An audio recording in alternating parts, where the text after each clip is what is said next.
For foreign companies venturing into India's dynamic market, understanding the nuances of its workforce is not just important, it is also a significant opportunity.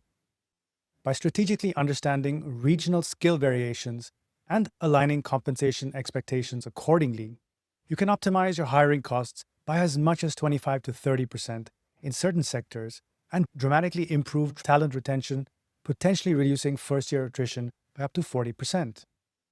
In this video, we provide you with the strategic state-level insights needed to effectively tap into India's varied talent pool.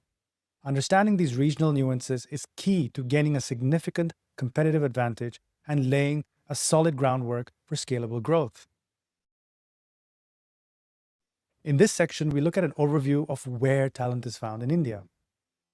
Let's begin with South India, the tech and manufacturing hub. Karnataka, the state where Bangalore is located, has a high concentration of IT, software development, and R&D talent. Expect a premium for specialized tech skills like AI, ML, data science, and cloud computing. Approximately 40% of the engineering graduates in India come from the southern states, with Karnataka having a significant share. The average salary for a software engineer with 3 to 5 years of experience is around 800,000 to 1.2 million rupees annually. The state of Tamil Nadu, comprising the cities of Chennai and Coimbatore, is strong in manufacturing, automotive, textiles, engineering, and has a growing IT sector. Skill levels in core engineering disciplines are generally high, with a strong base in automotive design and production. The average salary here for a mechanical engineer with 3 to 5 years of experience is between 500,000 to 800,000 rupees per year. Telangana state, whose principal city is Hyderabad, is another major IT and pharmaceutical hub. Strong in software services, biotech, and increasingly in hardware manufacturing. The state has seen a 30% growth in the IT/ITES workforce over the last 5 years. The average salary here for a data scientist with 3 to 5 years of experience is between 700,000 to 1.1 million rupees per year. Next, we have West India, where you have finance, pharma, and manufacturing powerhouses. Maharashtra, with the cities of Mumbai and Pune, is dominant in finance, pharmaceuticals, and manufacturing. Expect higher compensation for finance professionals and specialized manufacturing skills. Mumbai accounts for nearly 70% of India's financial transactions. The average salary of a financial analyst with 3 to 5 years of experience is between 600,000 to 1 million rupees annually. The average salary for a production engineer in pharma, 3 to 5 years of experience, is between 500 to 800,000 rupees annually. Gujarat is strong in manufacturing, chemicals, textiles, engineering, and business acumen. Skilled labor in these traditional industries is readily available, but competition for managerial talent is increasing. Gujarat contributes about 18% to India's total industrial output, and the average salary here for a chemical engineer with 3 to 5 years of experience is around 450,000 to 700,000 rupees per year. Next, we look at North India, emerging hubs and traditional skills. Delhi NCR, which is the National Capital Region, is a mixed bag with a growing IT and services sector alongside traditional strengths in trade and administration. Compensation expectations here can be high due to the cost of living. The NCR region attracts a significant migrant workforce from neighboring states. The average salary here of a marketing manager with 3 to 5 years of work experience is anywhere between 500,000 to 900,000 rupees annually. The nearby state of Haryana, with its cities of Gurgaon and Faridabad bordering Delhi, is strong in manufacturing, automotive, light engineering, and has a growing services sector. Skill levels in core manufacturing trades are generally good, but specialized technical skills might require more investment in training. Haryana is also a major automotive manufacturing hub, accounting for nearly 50% of India's passenger car production. The average salary here of an automotive engineer with 3 to 5 years of experience is about 400,000 to 700,000 rupees per year. Uttar Pradesh is India's most populous state, again bordering Delhi, with large talent pools in Noida and Lucknow. A large state with a growing manufacturing and services sector, but skill levels can vary significantly across regions. Compensation expectations are generally lower compared to southern and western states, but specialized skills in emerging tech hubs like Noida are becoming more competitive. Uttar Pradesh has the largest working age population in India. The average salary here for an entry-level IT support resource is between 250,000 to 400,000 rupees annually. And finally, East India, where you have untapped potential and specific skill sets. We start here with West Bengal, whose state capital is Kolkata, which has been historically strong in engineering and now has a growing services sector. Compensation expectations here are generally moderate, but specific technical skills might be in demand. Kolkata has a long history of producing skilled engineers and academics.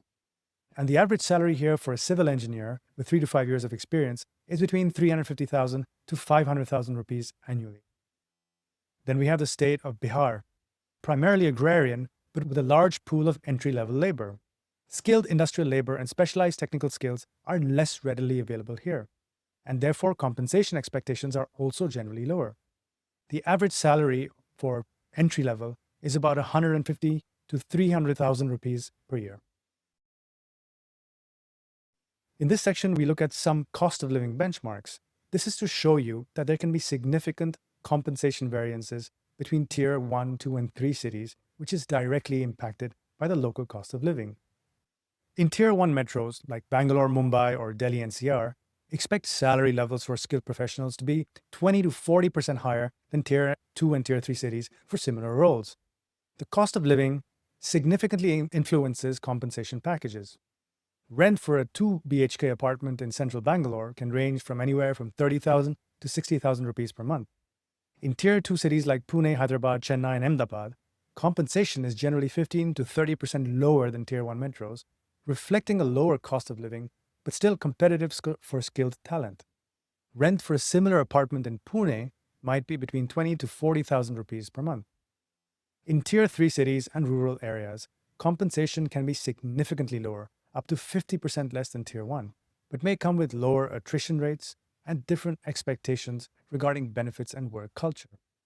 Rent for a similar apartment in a Tier 3 city could be between 10 to 25,000 rupees per month. There are also demand-driven premiums for skills in high demand.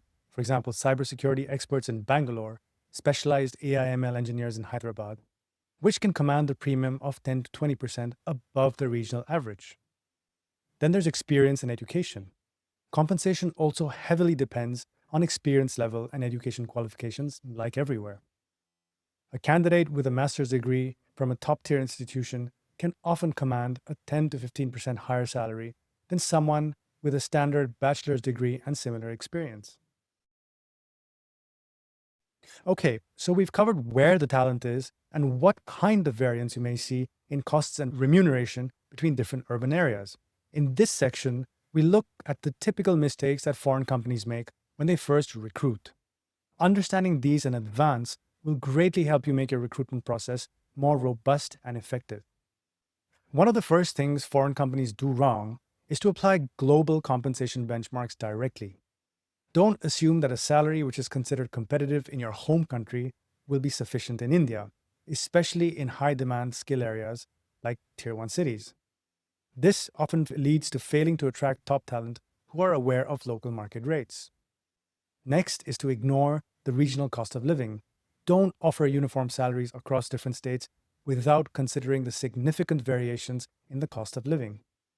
This can lead to overpaying in lower-cost regions and underpaying in inexpensive hubs, causing dissatisfaction and attrition. Overlooking state-specific labor laws and compliance. Failing to understand and comply with varying state-level labor regulations regarding minimum wages, working hours, and benefits. For example, the Shops and Establishment Acts vary significantly between states. Underestimating the importance of cultural fit. A lot of companies focus solely on technical skills without adequately assessing cultural fit within the local team and organizational culture.